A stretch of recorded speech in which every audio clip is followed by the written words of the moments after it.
There was great loss. I found a grave. Family that was broken, a lot of different things. A lot of loss, terrible loss. And yet look at all the gain. Look at all the positive. Look at all the possibilities.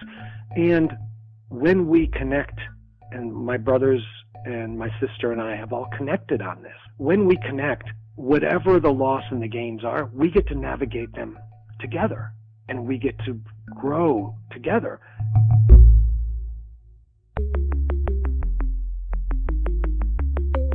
Who am I? Who am I? Who am I? Who am I? Who am I? Who am I? Who am I? This is Who Am I, Really? A podcast about adoptees that have located and connected with their biological family members. I'm Damon Davis, and today you're going to meet Kevin from upstate New York. Kevin shares his journey to find his worthiness to be in this life. His search for his birth mother led him to the one woman who knew he existed and the unexpected sibling set that has fortified his own fight to carry on. Kevin continues his search for his paternal connections, all with his angel, Roz, on his shoulder, loving him as she loved her own birth children. This is Kevin's journey. Kevin is from a small town called Rotterdam in upstate New York, near the capital, Albany. He was born in Schenectady and told that his mother came from out of state, 400 miles away, to give birth to him. The narrative was that she loved him very much, but she couldn't take care of him. Growing up in blue-collar Rotterdam, his father worked for General Electric, then the IRS, while his mother stayed at home and managed the family. She stopped working as a lab assistant for the Knowles Atomic Power Laboratory to take care of Kevin. He doesn't remember a time when he didn't know he was adopted. As a baby scoop era adoptee of the 1960s, Kevin's parents did what they were told by Catholic Charities. Disclose Kevin's adoption to him. Don't try to hide it. And I'm grateful for that. That, I think, made a great deal of difference in my life of trust, just the trust. I mean, I may not, this may not be I'll use the word honest. This may not be an honest family in the way that, no family is fully disclosive about their understanding of the world or their secrets or their lives. But at least there was a trust there that I was clearly informed at some point that these were not my biological parents, but we love you. Now, there probably, and I say this many times, would have been a real smooth ride from there. And many people, as you know, you've had a lot of people on the podcast, and there's a lot of friends I have and people I know that would say, I love my family. I've never had any issues, and, adoption hasn't affected me in many ways. And that might have been true for me. I will say that quite honestly. There's just no telling. But other things went off the rails, but we can get to that. But yeah, my adoption history from the age of 2 months when I was brought home. I was in the foster care system for about 2 months, and I was born in June and I was brought home in August. And my adoptive extended family, from what I remember and from what I've been told, welcomed me, especially grandparents and things like that. I think that where things got a little bit dicey was how it was communicated to the younger generation in the family. So I think the grandmother, grandfather, aunts and uncles, everyone knew what was happening and they were aware of it. I don't think everyone told their kids. So cousins, younger kids my age or a little older or a little younger, I don't think they really understood. There was an assumption that, in general, Kevin was adopted, but now he's just part of the family. So there was this kind of like, we put that behind us. And that got a little more complicated as I got older. And I would disclose to cousins, just in conversation. They would say something about maybe some genetic, connection or some, I look like my mother, I look like my, people would say, oh, you look just like your mother, you have her same nose. And I said, yeah, but that's not my real mother. That's the way I would say it. And they'd say, well, what do you mean? I said, well, I'm adopted. And they'd say, no, you're not. I said, well, yeah, I am. And they said, no, you're not. And I have a recollection of this at a party once. And I said, come here. And I ran halfway down the stairs, and all the adults were downstairs. I said, hey, Dad. And Dad said, yeah. And he had a beer in his hand, and he looked up, and I said, I'm adopted, right? And the whole place just went quiet. Wow. Just, huge. I mean, it's just one of those awkward moments, I guess, and a huge hush. This was at my uncle and aunt's house. And my dad just sat there with a beer, looked around him, got red in the face, and looked up at me and said, yeah, that's right. And I looked at my cousins and I said, see? And my one cousin looked at her brother and looked back at me and said, well, then you're not really our cousin then. And it's the first time anyone had ever said that to me, made that differentiation. And I think that allowed me to really more deeply understand that no matter what I thought of my place in a family, others were going to have their own opinion about that. And that, I think, has been a marker of my relationships with certain family members. I think they're kind and they're generous, and most of them accept me as part of the family on that technicality. And some of them actually just love me and don't care. They just say, you know what, it's a fact, and we're going to have a relationship with you that we want. So I won't judge anyone for how they view that.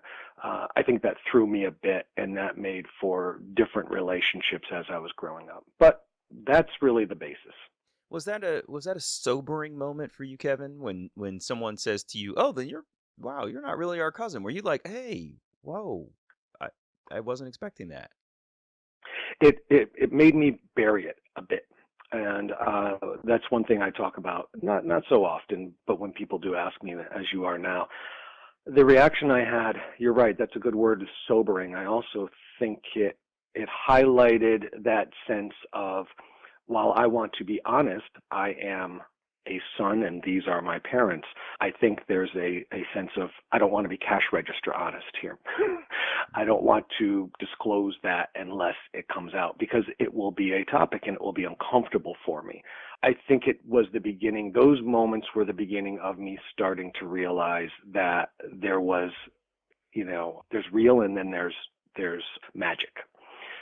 So I think as a young child, it's hard to articulate this, but my understanding now, as I've thought back on my youth, is that I started to really feel like my whole family unit and the life I was living, I'm not going to use the word fake. I won't use the word pretend, but it was almost like sleight of hand, magic. So it was this mystical, magical kind of family I was in, but it wasn't real. And I think that what really started to happen to me, and it's interesting you say it's a sobering moment, is I think I started to try to find ways to alter that discomfort, because I don't think that on a daily basis I felt comfortable in that fake or that unreal knowledge. And because if this was not my real family, if this was some kind of a manufactured family, where's my real family, and why didn't they want me, and where are they, and are they doing, it became very difficult not to think about them. It became more difficult not to wonder, and it became very uncomfortable because I didn't know who to talk to about that. There wasn't a language that I had or an understanding of, hey, I can bring this up to my mom and dad and they won't cringe, or I can bring this up to cousins or friends on the playground. And those are the things I remember. I was very careful about telling my local, even my good friends in the neighborhood. I was very careful about telling people that I maybe met as new friends, because it differentiated me in a way that in the 60s and then the 70s, there was, somewhat of a stigma related to some of that. I won't say that it was broad or that it was, deep within my community in specifically, but I think and we come from a much more conservative area and a much more family-based, family values, as maybe we would say it now, religious upbringings. I was raised Catholic. I don't think I had any Protestant friends growing up, and I didn't know what a Jewish person was until I went to college. There was this real identity that came from being in your family, and then your family was extended into the community of other like families. And I just didn't have that kind of family. We were different. And I think that adoption, in my case, even though I was in a loving family, I didn't have any other siblings. I didn't have anyone else to really say, this is my family. It was me, my mother, and my father. And the only other kids I knew, the only other people I knew of my age were either cousins or friends. And they all none of them were adopted. So I didn't have anyone else that looked like me physically. I didn't have anyone that looked like me literally in the aesthetic of being a child that's raised by a family. I was raised in a different way. I didn't know anyone that was adopted. I had no one to talk to about it, and so I stopped talking about it. I think that was the soberness of it. Kevin said his parents were loving people, but he and his dad had it out from time to time. His adoptive mother was more the disciplinarian, but Kevin's adoptive father suffered from depression in adult life after enduring his own rough, abusive childhood. His father vowed not to raise a child the way he was raised by his parents. Kevin said when he examines the nature versus nurture debate, he can definitely see how his father's upbringing impacted how he nurtured Kevin, but how their family was formed was impactful too. He and my mother could not conceive. I really can see that caused a lot of strife, and especially with my mother, as the woman who was a barren woman, that's really what people felt like, especially in those days. But with my father, it was real like, I'm not a real man. I can't have a kid. I can't sire. I can't, bring, the next generation into being. And I think that was a real sense of loss for him. And when they did decide to adopt and he brought me home, I think he wanted to be the best father he could be. And one of the things that he really made a decision on was to not be the kind of father his father was, not raise a child in an abusive environment, and be loving and kind and gentle. But I think that went to a different place, which was a place of not really feeling secure as a father, not feeling very competent. And he also suffered from depression, and it was undiagnosed, and we would go through days or weeks of not talking, days or sometimes weeks of him sitting in the chair, sometimes with the TV just not even on, but him not being responsive. So much of what the difference, much of what really I struggled with in my family growing up was a father that wasn't as responsive, especially after a certain age. He got sick, he had a heart attack, he had heart surgery, things changed. So a father that really couldn't care for me very well, and a mother who was trying to care for the whole family as it was breaking. And the acceptance for me has been, I may never really have a clear understanding of this. I mentioned that this is my adoptive father. My adoptive father suffered from depression. Little did I know that later I would find out that ran in my biological family. Mm-hmm. So maybe my adoptive father and my biological father were more alike than you would even think. Do you see what I mean? Yeah, that's wild. And it's interesting. It strikes me as you said this about something hit me when you were speaking, and I'm not sure exactly what it was, but the idea that there's this whole baby scoop era of individuals who were adopted, and there was a whole framework around how you treated the adoption. You were supposed to be open about it. There's a blank slate to the infants. There's all these complexities there.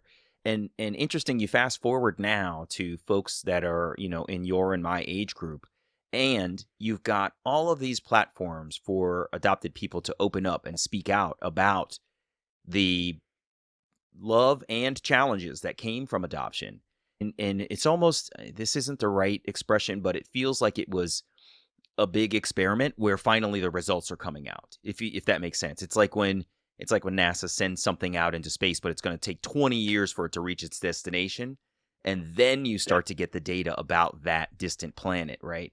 That now we're starting to see in very real terms through the expressions in adoptee written books, through the expressions on social media, and through these, other artistic expressions and group meetings and things, that adoptees are speaking out on what adoption meant to them as they were growing up and what it means now, and how we struggle in many ways to sort of manage who we are and how we're dealing with the family structure that did or did not embrace us, the biological family that did or did not embrace us when we returned. It's this weird moment of coming together as adoptees, but also sort of openly expressing ourselves in a way that I think has not been available before. And so I guess what I'm getting to is there's all this new data about how challenging adoption is on an individual that I think we've never had before.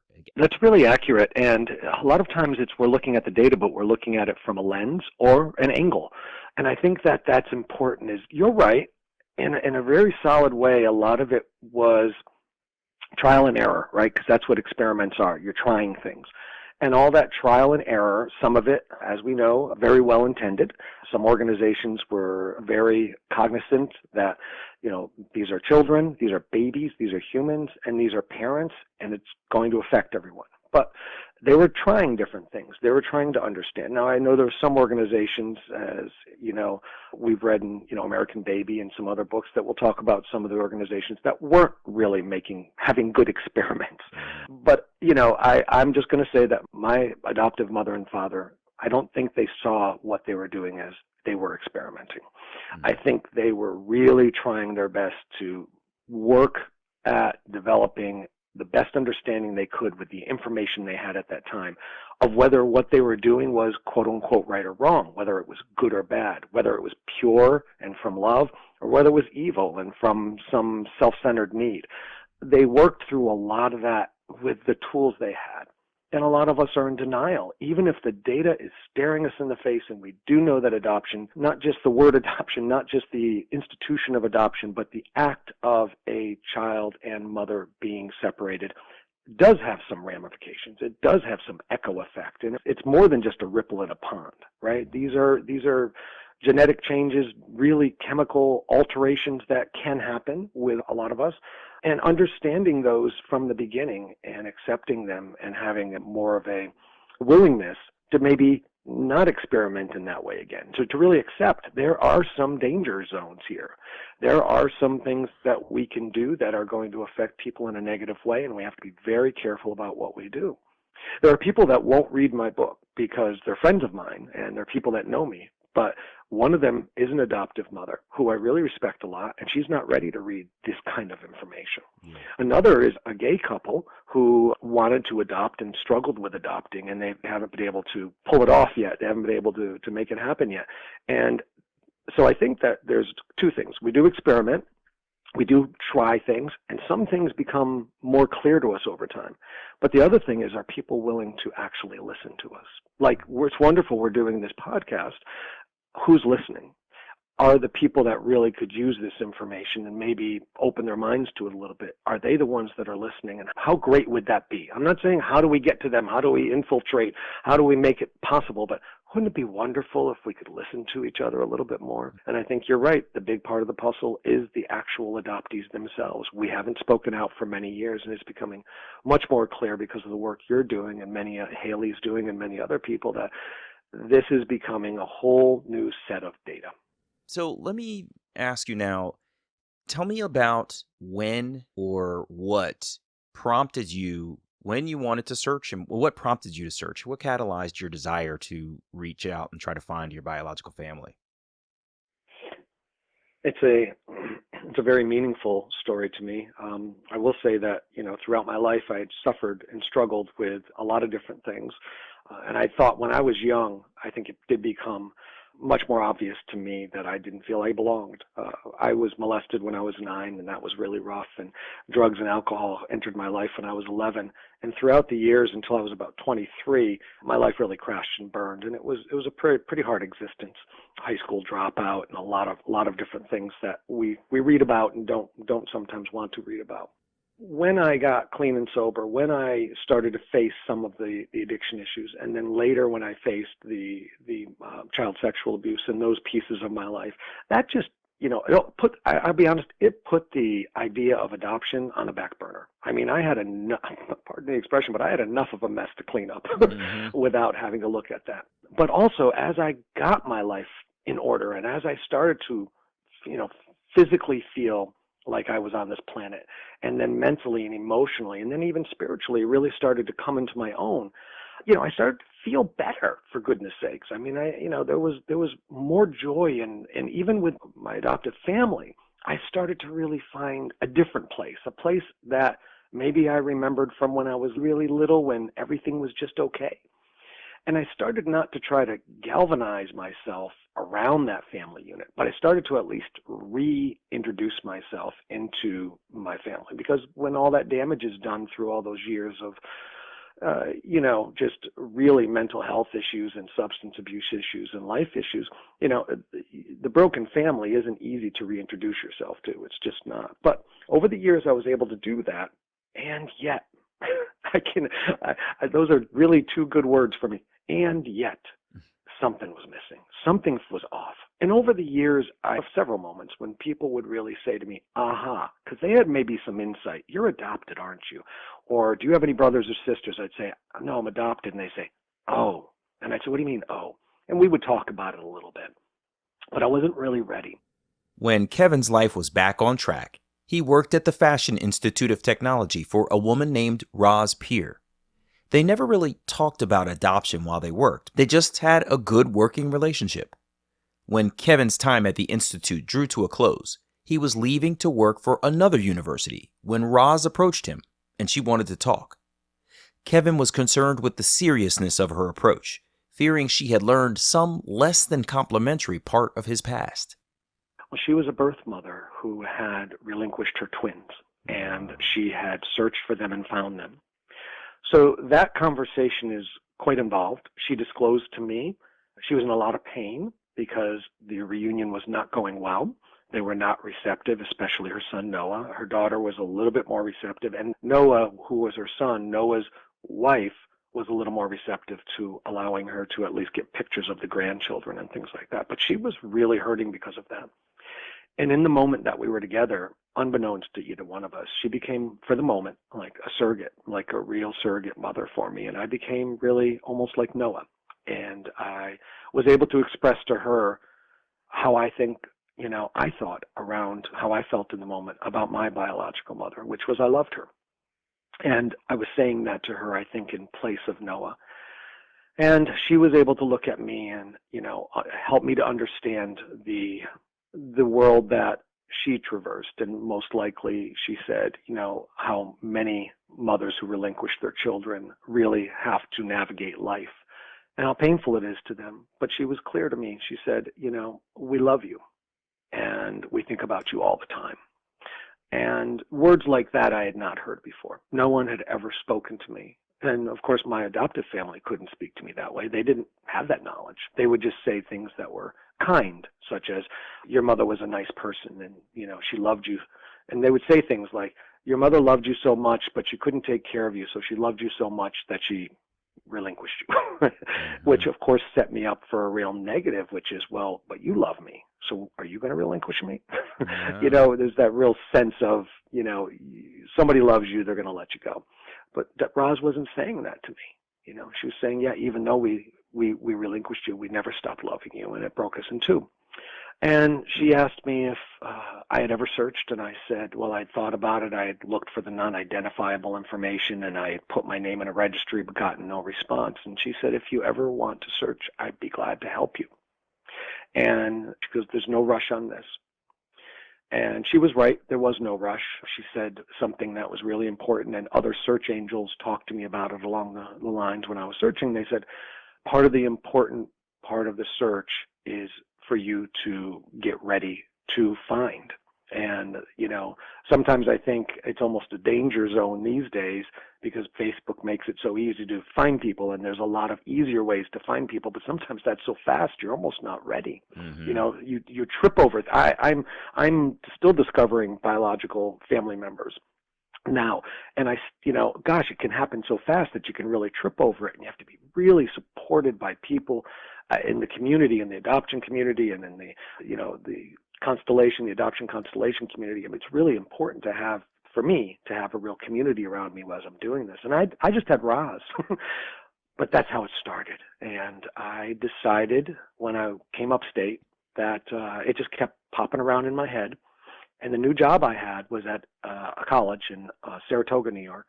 And one day I walked out the back door of that college, going out to my car, and I looked at a house that was across the street. One of the houses had a little shingle on it, a little sign, and the sign said Catholic Family Charities. And it was the adoption agency, not the one where I was adopted, but of course the well-known adoption agency. And it was just like a neon sign blinking at me. Uh-huh. And so that's kind of the short story, or the little long story about how it started. Roz Peer, I say her name publicly because she has passed away. She did survive cancer long enough for me to tell her about the conclusion of my search. So she did share that with me, and I was grateful for that. But she died within, I think, 6 months to a year after that. And it was a great loss for me. Still is a great loss for me. Oh, man. But what an angel to have come Yes. along and be this surrogate voice for your and other birth mothers out there to say, we've always loved you, like we've always missed you and wondered where you are. That's really powerful and so kind of her. And she probably needed it too, because her own reunion wasn't going as well as she would have liked. So here Right. you are, this person who might be more receptive because there's a little bit of distance. It's not intimately personal between you. It's personal because you're both in this adoption constellation. So wow, that's really And fascinating. there's, reasons I use names sometimes. Noah, for instance, I'm not going to give the last name there. Of course, it doesn't have the same name as Roz does. And, but Roz Peer I'm in tears now just because I don't talk about it too often, but she's on my shoulder right now. That's and I'm on amazing. hers. And I wish that Noah would hear this, and his sister, and I wish they would know that she's their angel too. Oh my She gosh. is. She loved them. She loved them beyond all measure, and still does today. And she's right here, and she doesn't have pancreatic cancer now, and she's not gone. She's our angel, and she's smiling and holding us and lifting us up. I count on her every single day. Oh, that's really beautiful. Wow. It's great to have somebody that anchors you in that way too, especially given what you've been through. You very casually sort of smoothed over the parts of addiction and, sort of a darker time in your life. But I can see how having traversed all of that to get to a point where, you're gainfully employed and making employment moves and someone is reaching out to you to be this kind soul and express her own inner challenges with you that she thinks will resonate with you and build you up, give you strength to move forward. It's really awesome. Wow. Kevin said the hardest part for him was how his search ended in what he called a double whammy. The search began in 2005, lasting 2 years until 2007. The whole time, Kevin didn't want to intrude on anyone's life. He felt like what he really wanted was a picture of his birth mother, and in some ways, Kevin thought that was all he really deserved. Unfortunately, that was all he ever got. I found out that she had passed away on the 4th of July, 1997. And so as we say in our community, I found a grave, and I'll never meet her and I'll never know her. So one of the real double whammies for me was that I found that my mother was gone and I would never know her. And about 6 months later, Roz died. Wow. So yeah, I don't deal with grief too well, my friend. Mm-hmm. It's kind of a rough road for me, and that was significant and very painful. And again, I will say that there were other search angels and other adoptees that were in my circle, and of course my family, my wife, and my children. I needed that community in place because we don't know what information we're going to find. I thought, worst case scenario, I'd find that my mother was a victim of rape and I was a product of that. Or, the stories that most of us struggle with conceiving, just thinking of how we were conceived and how we were brought into this world, where the circumstance is so negative that I will wish that I did not search. But I guess in a lot of ways, I'd never really even pondered the idea that, she would be dead. I knew that was a possibility. But it was how she died. She died on the 4th of July in 1997. Her husband, not my father. We don't really know what happened, but he swerved off the road and they ran into a bridge embankment. She died instantly. Oh my gosh. And a tragic car accident. And he had a head injury also and went into a coma. And what I did find out, though, when I found out that she had died, because there were 2 obituaries that were, of course, what I found, was that, she had died and he had died and there were 3 children. And so I found out that I was never going to see my mother, but now I had a new dilemma on my hands. I've got siblings. Oh, no. Yeah. And again, I really hadn't pondered that too much. Like, what would that be like? And the journey, it's almost like I had 5 minutes to process, the grief. And then I had to think, now what do I do? And of course, it really wasn't that. I had 5 minutes to, grapple with the grief, and I've been processing it ever since. But I've I had 5 minutes where I had to say, well, geez, what do I do? And I had the real beauty and honor to be able to reach out to them and get to know them. And we are extraordinarily close, and I love them and they love me. And I was just out in Colorado, which is where our mother died. And I saw them this summer, and my wife and our sons went out there, and we all had a great, reunion of sorts. But yeah, So let me yeah. jump in real quick here because we've jumped past some really important things. You've discovered your mother's passing in this tragic way, and you were hoping probably to meet her, and now you've found that you're not going to. Where did that leave you as a person who was on this journey making progress, and then suddenly there's this full stop? How was that for you? I didn't have any regrets, and that's one thing that I will say. Being in the process of having the search angels, Beth and Judy were the two that were primary, and of course Roz, and other people in my circle, I think it made it really possible for me to face that fact and know that I had a choice of what to do next. I think my first real inclination was not to regret that I had done it, but to stop and say, I can't take anymore. I can't do this anymore. Not that I shouldn't have done it, but maybe I shouldn't take the next step. The idea of finding that my mother had died was a tragic loss. And what I'm going to say now is hard to say, but a big part of it felt like I was being punished, that's what I deserved, that I never deserved to have my mother. And I think that was the biggest tragedy for me. The real tragedy was not just that I would never meet her, but that I had never met her, that she had relinquished me, and that was a sense that I had struggled with all my life of unworthiness, and that after all these years of cleaning up from the addiction, healing from the abuse, and now searching, which took an awful lot of mental, physical, emotional, and spiritual energy, and to have this loss be handed to me, I had to grapple more than anything else with that sense of unworthiness. I was never worthy of my mother. That's why I was given away. That's why I was relinquished. That's why I was abandoned. And it felt like another profound abandonment. And if I had not been prepared for that sense, it did overtake me. It was devastating. But if I hadn't been prepared for it by the time I'd spent really understanding and grappling with my worth, my sense of worth in life, my sense of value, if I didn't have any foundation to stand on, especially within our constellation, within the community of adoptees and search angels and birth mothers that I knew and people that I knew, I may not have fared as well, but I think I fared fairly well. It did take some time because grief is grief. But that kind of grief combined with I deserve this grief, that kind of loss combined with I just deserve loss.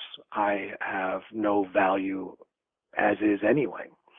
Without that foundation underneath me, I don't know what would have happened. And I would hesitate to say that it would have been dramatic, but it could have led to something like self-harm or suicide. Mm-hmm. And it definitely did bring up those thoughts, because that's something I'm more prone to, is self-harm, low self-worth. I sometimes I say it's on the minus scale. It's below zero sometimes. Not now, but it was. And I don't think I could have really navigated that as well without the people in my life and the foundations I had, much of them, of course, being, physical and emotional and psychological, but also spiritual foundations. So, yeah, it was very difficult. Not something I wouldn't want to wish it on anyone. However, the process was very healing and was very rewarding, I would say, because it put me on a place where loss is going to happen. I'm going to continue to experience loss. My adoptive father died 11 years ago this month. And when he died, I struggled terribly with it. It did send me into a depression that I was unbeknownst to me. It really threw me. And I did have suicidal thoughts from that. And that is a part of my makeup. And I understand that. It's very difficult. based on a lot of the factors involved in how I was raised and the adoption, and also genetic factors and predispositions. But I also know I survived that. And I also know that I feel stronger because of that. And I also know that I have hope that that will, if not be lessened as an impact for future loss, that I will navigate it in a more healthy way, and I will be able to navigate it in a way that, again, has a support system in place and has a foundation that is strong. So it was awful. It was terrible. I will say on a very positive note, knowing that I had 3 siblings gave me something also to aspire to. Yeah. Because honestly, Damon, I had aspired to be a son to my birth mother, but I was an only child. I never aspired to be a sibling. I never even knew how to be one. So I think I need aspirations. I think I need things to aspire to, and that was a really healthy, wonderful new companion for me to have in my life. Was I'm going to be a brother now. Kevin found out he was a big brother, a relationship he hadn't thought about and wasn't prepared for. It was a new, positive trajectory that could anchor his life in an unexpectedly meaningful way. I wondered how he prepared himself for the moment to reach out to his siblings. On his search, he had found a grave, so his birth mother, their mother, was deceased, which could make reaching out to his siblings a painful experience for them. To build himself, Kevin consulted his search angels to get input on what he should say and how he could react, acknowledging there was no way to script what could actually happen. He wasn't looking for the exact approach to reach out. Kevin needed a framework to operate from. It was 2007 when Kevin was trying to reach out. Facebook was still young, so Kevin searched for phone numbers to get in touch with his siblings. But it was tough to find his siblings' phone numbers. I have 2 brothers and a sister, and one of my brothers and one of my sisters couldn't find anything on them. We knew their names, but couldn't find and we think we found their addresses of everyone, but we couldn't find phone numbers. And my other brother, John, we couldn't find his phone number, but we found a phone number of his wife. So his wife, who is my, of course, sister-in-law, they had a home phone, but it was in her name. And so I took the risk, and I'll say this out loud because they now know that I used a little deception in this, but I called up that phone because it was my brother's phone. But I got to be honest with you, for some reason, I really, really wanted to talk to my sister first. I think it was because if I couldn't speak to my mother, I wanted to talk to another woman. I wanted to talk to my sister, but I didn't have her number, Julie. So I called up Kyung, who is my sister-in-law. I called that phone number thinking, I hope this is my brother's house, and I hope that, they have some information. And I heard the phone, and somebody answered, hello. And I said, hi, my name's, I made up a fake name. I don't even want to tell you the name. I said, my name is John Akins, I think I said. My name is John Akins. I'm from Phoenix University. I have the resume of Julie McCutcheon, but we don't have a phone number we can reach her at. Do you have a phone number we can have?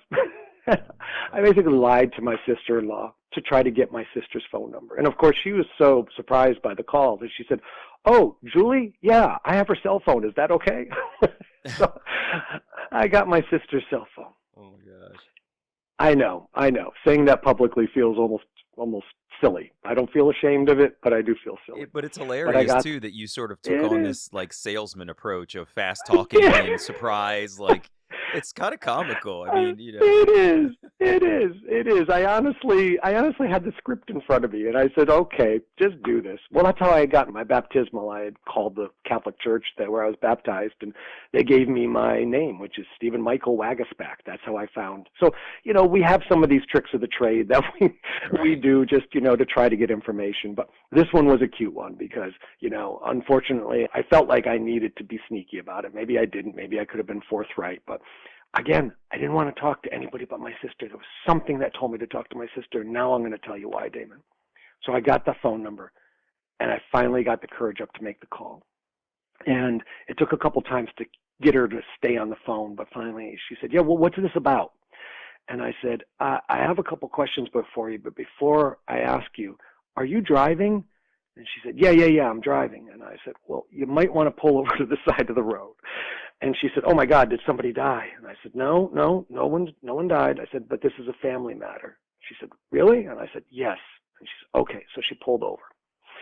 And I said, are you pulled over? She said, yes. I said, is the car running? She said, yes. And I said, can you please turn the car off? She said, oh my God. So she turned the car off. And she said, what's going on? And I said, well, before I start, let me just ask you to make sure you're the right person. Is your name Julie? She said, yeah. I said, Julie McCutcheon? She said, yeah. I said, but your maiden name's Buchanan. She said, yes. And I said, and your mother's name was Wagasback? She said, yes. I said, and her name was Elizabeth? She said, yes. I said, but they called her Betty Ann. She said, yes. And I said, okay. I said, you are who you are. I said, I want to tell you who I am. Now, I'm reading off a script now, Damon. So the next line of the script was, Julie, I've been waiting all my life to talk to you. And the next line after that was pause. So that she could say, what are you talking about? And then I would explain to her. And the next thing that happened was, I said, Julie, I've been waiting all my life to talk to you. And she screamed into the phone, oh my God, are you my brother? Oh. And I looked at the script, and that wasn't in the script. So I went to my next line in the script, and I said, my name is Kevin Barhydt. I was born in Schenectady, New York on June 27th, 1962. And then the next line was, pause. And she screamed into the phone again, oh my God, are you my brother? Wow. And I said, yes. And she just started crying. She started sobbing. And it was that moment that I realized I had made the right decision in calling her like that. I had made the right decision. That's unreal. And it really turned into one of those moments when I recognized, as you say, how do you do this? Well, you just do it. How do you make this call? You just make it. How do you transfer all these years of expectation, maybe sadness, maybe joy, maybe fear? You just do it, but you don't do it alone. I was so grateful in that moment that I had done it with all the help of Roz and Judy and Beth and the people, Michael, all these people in my life. Does that make sense to you? Oh my gosh, does it ever? Yes. Yeah. Because this is one of those things, as you've said, like, you try to script it out, and no matter what you say, they're going to say something that is appropriate for them, and it goes off your script. I mean, you didn't write, and then she'll scream in your script, so, like, there's no way you could have gotten that right, you know? I mean, if I had scripted it, I wouldn't have, maybe that would be good. You know, I could script that as a scenario, and that's, I think, important, right? You don't have to play out every scenario, because the one that you don't play out is the one that's going to happen. And again, so the rest of the story was pretty beautiful. We cried, we laughed, we talked, but there was a moment when she realized right early on that, you know, that I knew everything. That if I had found her, then I already knew about our mother. That I already knew so much. Mm-hmm. This was new to her, but she recognized in that second, and she caught her breath. And she said, oh my God, Kevin, our mother loved you so much. And that was it. I just fell to the floor. And she said she always wanted to meet you. She just didn't feel it was her right to come find you. Now, without going through the whole conversation I had with my sister, remember I told you that I felt like for some reason I wanted to talk to my sister, not my brothers. Yes. Julie was the only person alive that knew about me. Our mother had told her and her husband, who was now deceased. So Julie had only told her and no one else. My brothers didn't know. My uncles didn't know about me. No one knew about me. So the fact that I somehow knew to call my sister, and she knew that I existed. She didn't know who I was. She didn't know where I was from. The details weren't all there. She was the right person for me to talk to. So it was absolutely tremendously perfect in the end. And it was completely, I walked into a very broken family. Our mother had died in that car accident. Their father had come out of the coma, but he was blind. And 3 years later, in a depression, he shot himself. By the time I found them, their entire lives, their family had been destroyed. I have two brothers and a sister. John, I'm the oldest, but then there's John, Julie, and James. And Julie is a recovering meth addict. So I'm talking to my sister, and Julie's not, she doesn't even have a relationship really at this point with our brothers because she's fairly estranged from the family. As I wrote in my book, even her broken parts were broken. She had gone through a great deal of suffering. But the fact that I reached out to her, and this is where I say, just do it. You don't know what the script's going to play out, but just do it. Because the fact that I reached out to her, and she was the only person alive that knew about me, it gave her the responsibility that she took on, but it also gave her the opportunity to be the one to tell our brothers about us. And she did. And she called them that day and said, I know you're not going to believe this, but Mom told me about a son that she had, and he reached out to me. And of course, both of them were somewhat skeptical, but I had a letter. I had a 2-page handwritten letter, and it's literally titled To Stephen Michael's Mother, because it was a letter that my mother wrote to whoever would adopt me. And when I showed them the letter, they said, that's Mom's handwriting. So there was just there was no question about it eventually, but Julie got to reach out to our brothers.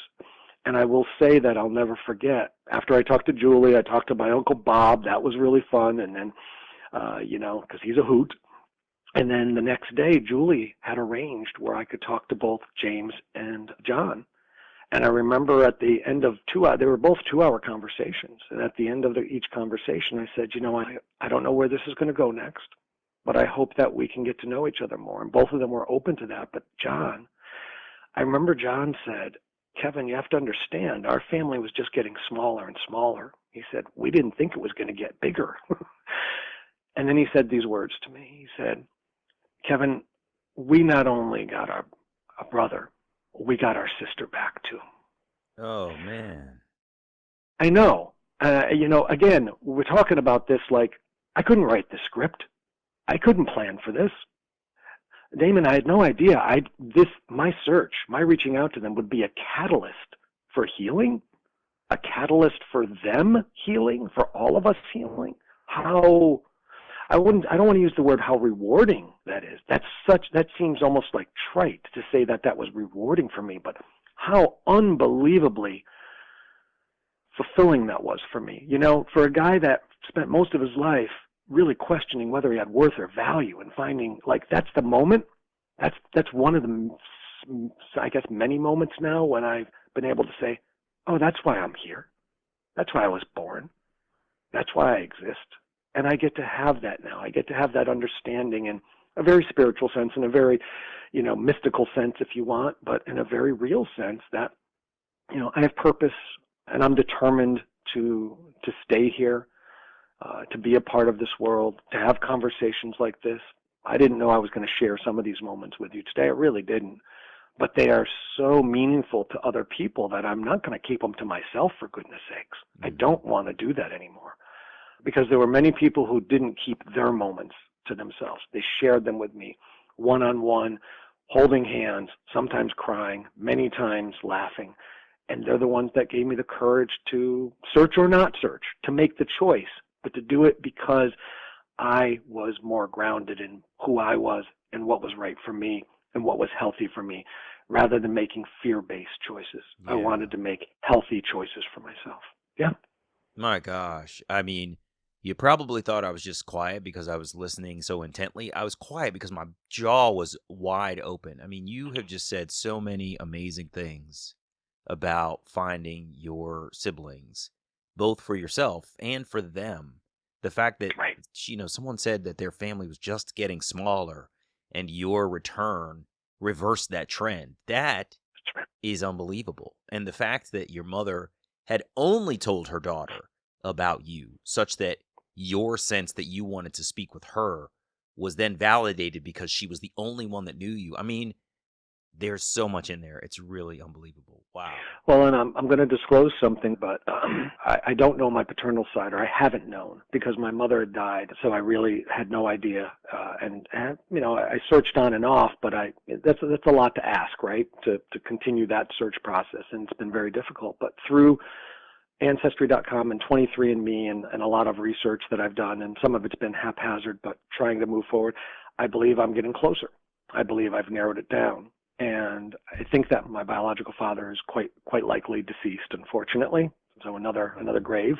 But I do believe that he sired more than me outside of marriage, or children that were either adopted or were not raised by him, let's say. And quite recently, in the last week and the last 2 weeks, I've discovered possibly two sisters. Wow. And one has recently reciprocated, and we've been chatting.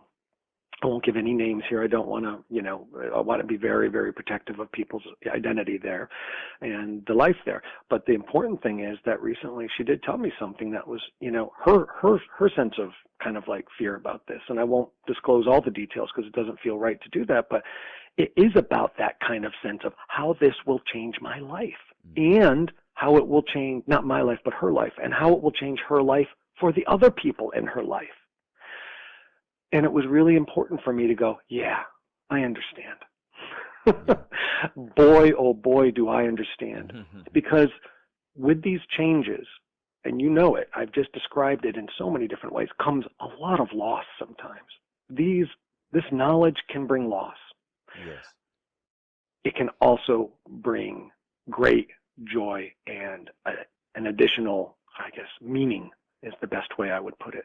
That doesn't exist. So the loss and the gain is a very simplistic way to put it, but look at everything I just talked about. There was great loss. I found a grave, family that was broken, a lot of different things, a lot of loss, terrible loss. And yet look at all the gain, look at all the positive, look at all the possibilities. And when we connect, and my brothers and my sister and I have all connected on this, when we connect, whatever the loss and the gains are, we get to navigate them together, and we get to grow together. And the beautiful thing about it is, and this is why I think it's really important in the adoption community to talk about whether you want to call it an open adoption or whatever you want to call it, just knowledge is not just power, it's honest, it's truth. And then we can navigate from truth. But without that truth, and I talked early on about this, I felt like I was raised by a bunch of honest people, but they weren't cash register honest. Well, I certainly would love to be at least knowledgeable of my heritage, at least knowledgeable of my ancestry, because that's an honesty I need. It doesn't sound like something that I should have to negotiate with. Mm-hmm. It's something that I think that I should have the option of having. And I think we all can really agree on that there's a real importance. Some people may not be interested in their family tree, but they certainly wouldn't want it hidden from them. Right. That's exactly right. I want to touch on one more thing before we go, because you said something really fascinating. Your birth mother wrote a letter to your adoptive mother without knowing who this woman was going to be. Can you share a little bit about what was expressed in that letter? I can share a little bit about what was expressed. Yeah, that's a good question. Sorry you threw me a little bit with that. I don't think anyone's asked me that for a bit. Yeah, and I'll tell you quickly how I found it. That letter was at the adoption agency and had never been given to my adoptive family. Now, I don't want to blame anyone. I don't know why. I don't know how that actually worked out that way. I can do one of two things, Damon. I can tell you a little bit about it, or I could read it to you. It's up to you. Truthfully, it's up to you, Kevin. To Stephen Michael's mother. As you see, I've named your child after St. Stephen to give him courage and St. Michael to protect him. I know that you will probably want to give him another name along with your surname, but I will always think of him as Stephen Michael. I want you and your child to know that I am not an evil person.